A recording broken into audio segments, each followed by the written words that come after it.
வணக்கம் நிகழ்ச்சி மூலமாக உங்களை சந்திப்பதில் பெருமகிழ்ச்சி அடைகிறேன்.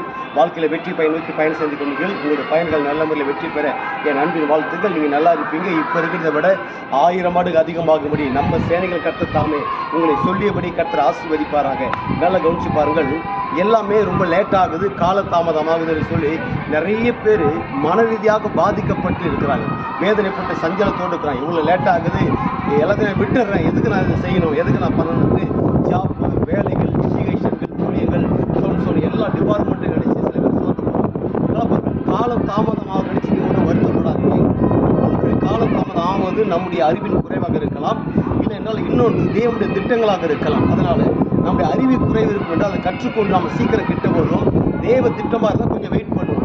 அப்போ நடப்பதற்கு அந்தபடி ஆபிரகாம் பொறுமையாக காத்திருந்து அவன் வாக்கு தத்தம் பண்ணப்பட்டதை பெற்றுக்கொண்டான். காத்திருக்கிறீங்க, நிச்சயமாக வாக்கு தத்தம் பண்ணப்பட்டதை நீங்கள் சுதந்திரிக்க போறீங்க.